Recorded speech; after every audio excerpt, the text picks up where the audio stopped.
The first ever Esports World Cup is well underway, with some of the most renowned names across all of esports competing for their shot at glory and some of the biggest prizes that esports currently has to offer. And finally, Overwatch is getting in on the action starting on the 24th of next week. 16 rosters across 7 regions go head-to-head for their share of $1 million. Considering how this tournament didn't exactly get that much promotion, a lot of questions are set to be asked, like who really are going to be the favorites in this thing? What are the general power rankings looking like? And how did we even get here to begin with? Who can we expect to see on stage? And what's most interesting? The best place to start with is the 16 rosters at hand. Who's participating? How did they make it here? What was their journey like? So generally, all these teams made it through a couple of different ways. First and foremost, for the top performing OWCS teams, they simply made it by playing well either in Stage 2 or by performing well enough in the Dallas LAN event. The teams that qualified through this method include Space Station Gaming, ENCE, Crazy Raccoon, Team Falcons, Zeta Division, formerly known as FTG, and Fnatic, formerly known as Yeti. For the teams who failed to make it through OWCS, they turned to the Face It Master League, which was a very, very long process consisting of many regular season matches and eventually a tournament throughout all of these various regions. And this includes 3 EMEA teams, 3 NA teams, 1 from OCE, and 1 from South America. And finally, you have 2 teams who made it via invite, that being Bleed Esports, who made it in large thanks to Crazy Raccoon winning OWCS Dallas. They were one of the top Pacific teams. And of course, we have Team once again, the crowd favorite, the Hangzhou Spark, finally being back in action. The band is back together. Knowing all this information just from top to bottom, it's pretty clear who the favorites are going to be going into this tournament. Regardless of what patch and what meta's being played, we're going to be looking at the top dogs. Crazy Raccoon and Team Falcons, those guys are ahead of the pack. They showed us that in OWCS Dallas. They have the most powerful teams on paper, and I don't see why that wouldn't happen again, barring any ridiculous choke. It's the sad truth, right? These are Korean powerhouses that just feel like they're on a different level right now, set to be on a collision course to play each other yet again unless somebody can somehow, some way intervene. I look at a team like Falcons, who, yes, came up short multiple times against Crazy Raccoon in the past, but are still a very dangerous team, who maybe could use that motivation of losing in Dallas to their advantage and win a tournament that offers even more prize earnings. They have one of the most exciting DPS duos you could ever ask for, one of the most consistent backlines of all time, and one of the most historic tank lines literally in all of Overwatch Esports in Hanbin and Smurf, with Hanbin in particular maybe having an opportunity to dominate just knowing how strong D.Va is right now. This could be Falcons' time to shine. They're down, but they're most certainly not out. And if it's not them, I mean, Raccoon are literally right there. Yeah, they did just win OWCS Dallas, but you've got to make the most of all the opportunities that present themselves in a game, in an esport that doesn't provide a lot of them to really make a lot of money. So they obviously want to keep going. They have the young players who still want to keep on winning. I mean, you have Junbin, who's coming off literally a finals MVP performance. Heesang, who looks like maybe the best flex DPS in the entire world right now, maybe outside of like Proper, or at the very least at the same level as him, and you still have the veterans backing them up with Shu and Lip, who are obviously still top tier players. It's just an insane roster. The meta may be a bit more questionable for them now that it's kind of changing, maybe more so towards D.Va potentially, but just knowing how hungry and motivated this team is, along with the coaching, I don't know if it's going to matter in the end. The talent may ultimately prevail with this type of team. It truly feels like we're about to see more of the same, barring anything absolutely ridiculous happening. Speaking of more of the same, though, I think you could say a lot of this for the top EMEA teams as well. We're talking Space Station Gaming and ENCE. They were very strong in the Dallas tournament, and there's reason to believe they could do more of the same. This rivalry continues to go strong. They've been playing each other close in just about every single tournament you can imagine. Even in the Face It League, where their spots were already claimed, we saw them going head-to-head in a super intense match. Clearly, there is a lot of pride on the line between these two, and they have some of the strongest cases to be made as the best non-Korean teams. I mean, with Space Station Gaming, they've just been very consistent. They've shown they can handle the international pressure. This team's been together for so darn long now. For many years they've been doing this. I've brought this up many times before, and it continues to be a big strong point for them and a reason to believe in them. This team has the proven feats, the coaching, the synergy, and some elite talent in the clutch. That trio of Psycho, Landon, and Sparker is absolutely insane, and it'll make any non-Korean team absolutely quake in fear. The question's going to be, though, if ENCE can hold up their side of the bargain and also continue to be a top performer, as unlike Space Station, who are as consistent as it gets, this team has some significant changes going on with their roster for this particular tournament.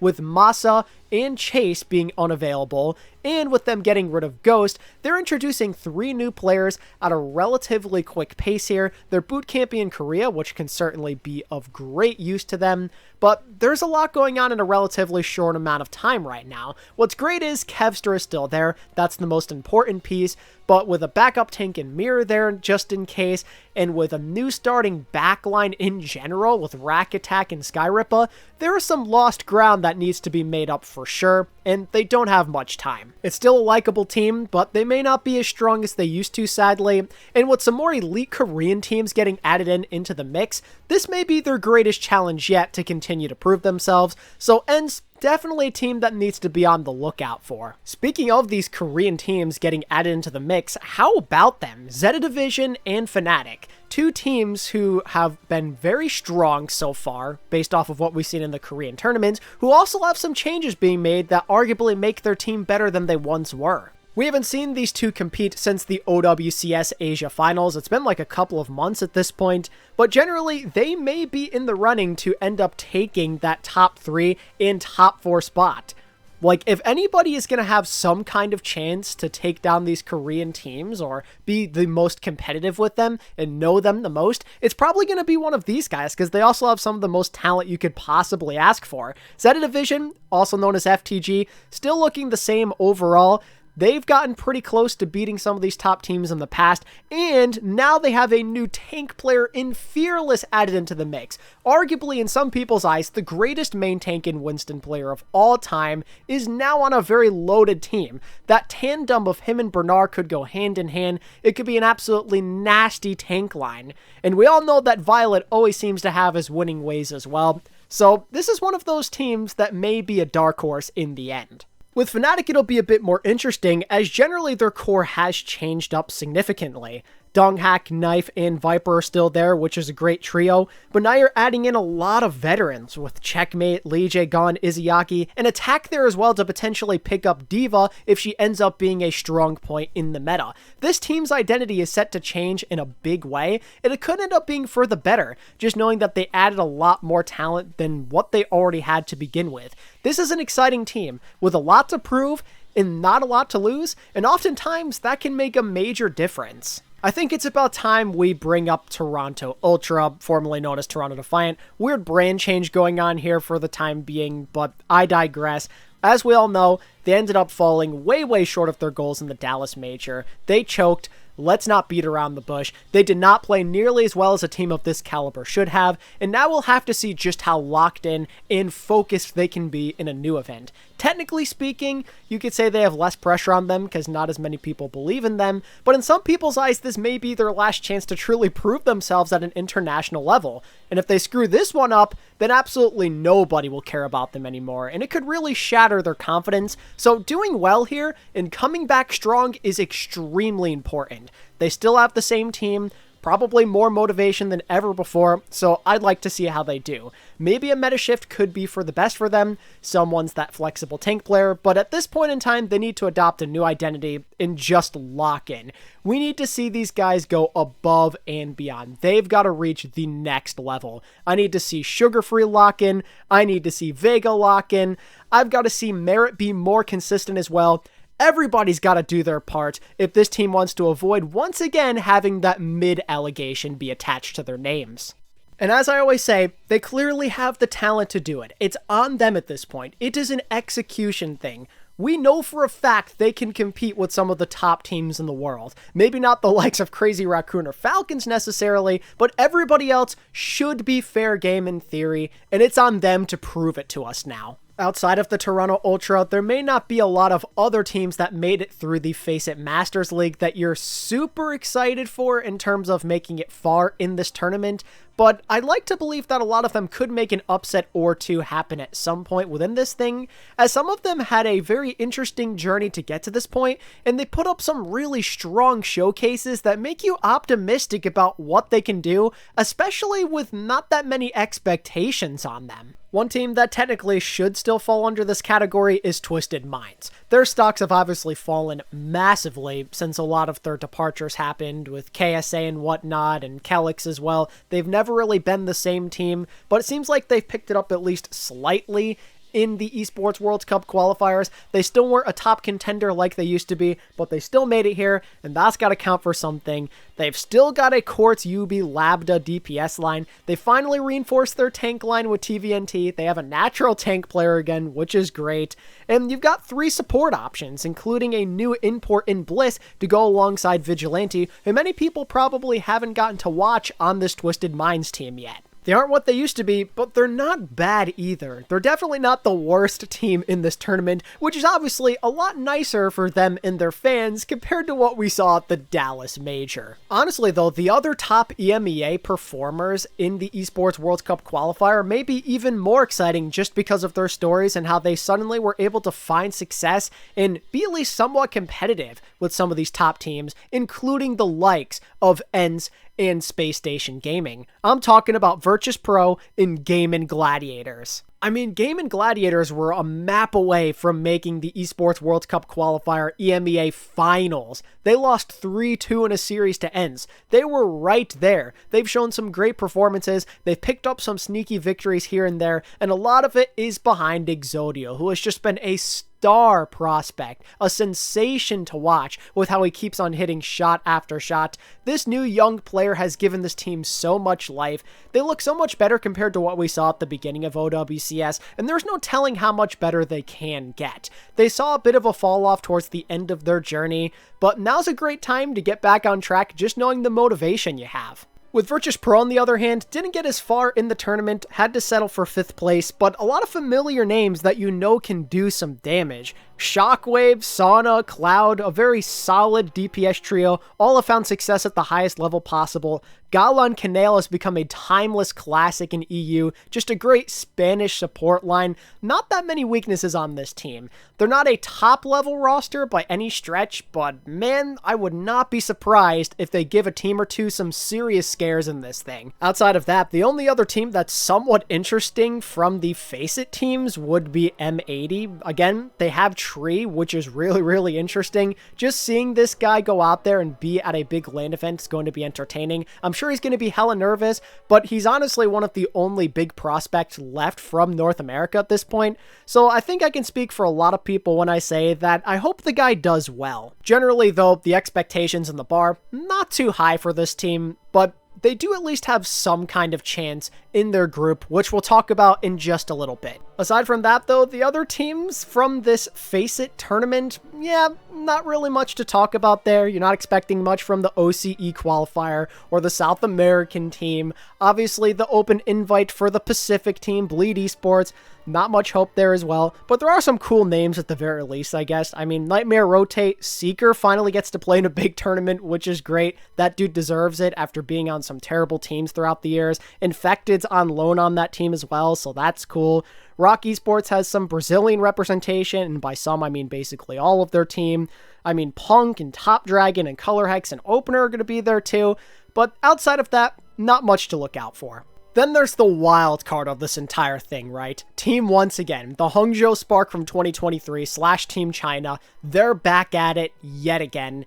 And it's hard to say just how well they're going to do. We haven't seen them play professionally in so long, maybe outside of like some leaked scrim codes. Do they really have what it takes to be a top team? I mean, I'd say so with the talent that they have. We know how motivated they are right now to finally finish the job and maybe close out the chapter after many shortcomings in recent memory, like in the OWL playoffs, not getting to the finals there. Losing once again in the 2023 World Cup, their third consecutive silver medal as a nation. It would be great. Honestly, it almost feels like the scriptwriters are giving this to them after losing to Saudi Arabia, going to their turf now, maybe beating a team or two that represents them along the way to get back to the finals and maybe finish off that unfinished business, so to speak, and get that first place and maybe call it a career right there and then. I've heard they've been playing together so much, their bond is still incredibly strong, and even though it's been a long time since they've been in competitive play, much like with Space Station, that could give them a serious advantage. Leaving Shy is still no joke as a DPS line, Gushue is still a freaking god, we know what Lan Monk can do. This team is legitimate. No matter how long it's been since we've seen them compete in an official tournament, we know these guys are the real deal, and they just might be the dark horse team that comes out of nowhere that teams haven't really been able to prepare for enough. That being said, with them not being in an OWL-like tournament for all this time, you have to wonder where their skills are at, and if they're honed enough, and if they're not going to be rusty at all or not. There's so many hidden factors that go into a team when you just haven't been able to watch them for so long, when they've been out of the action. The talent is there, there's reason to feel confident in them, but in the back of your mind, you have to wonder if the stars are truly going to align or not, or if they're going to end up facing even more pain. In terms of how you'd rank these teams in terms of confidence, well, at least where I'm at, obviously, again, I've already said it, Falcons and Crazy Raccoon, in a tier of their own until proven otherwise. They've got to be the top dogs and the ultimate favorites to win this thing. Then I think right behind them, you're probably going to throw in like ENCE and SSG and Fnatic and Zeta Division, maybe Toronto Ultra as well. Team Once again, I think you could probably throw in there as well, just knowing the talent. Then like the third tier is like all the anonymous Face It teams that weren't bad, but clearly aren't amazing either. And then the bottom ones are the guys I basically just glanced over. I think that's a pretty fair ranking overall. I don't know if I'd put them in a certain order, but that's where I'd put them in terms of tiers. Now, for the tournament itself and who I think is going to win and how it works, first things first, we are starting off with a group stage. We're going to have 4 teams in 4 different groups, and 3 teams from each of them are actually going to advance, so there's going to be quite a few teams that make it to the next round bare minimum. In Group A, it's going to be Crazy Raccoon, Gaming Gladiators, Rock, and Toronto Ultra. Just knowing that Rock are the South American team, no offense to those guys, it's probably just going to be Crazy Raccoon, Gaming Gladiators, and Toronto Ultra. Sadly, Raccoon should probably just breeze through all these guys, although I am hoping that Toronto at least put up a little bit of a better fight compared to what we saw in Dallas. Where things at least could be a little more entertaining though will be in Group B. Now generally, we should know who makes it through. It should just be Twisted Minds, Team Once Again, and Falcons. But I'm liking this pairing, Falcons versus Once Again this early on. This is a great way to indicate where Once Again currently stands as a team, but also this could end up being one of the better matches we see the entire week. It could be a serious banger, especially if both teams ego dive each other. Could be really fun to watch. Not to mention that the scriptwriters are kind of setting up Once Again nicely here, playing Twisted Minds early on with a chance to get revenge against many of the players that defeated them in that 2023 World Cup. Then in Group C, it's kind of the group of death, unfortunately, for Bleed Esports. This is a rough pairing, just like with the Great Showmen. ENCE, M80, and Zeta Division make it out without question, although it will be kind of fun to watch ENCE and M80. ENCE have been grinding, they still should be a strong, confident team, but with all those changes going on, it could open up the door for M80 to give them a real challenge, or possibly beat them, although probably not. Then in Group D, this could be where we actually have a general spot on the line. Fnatic and SSG get through no problem,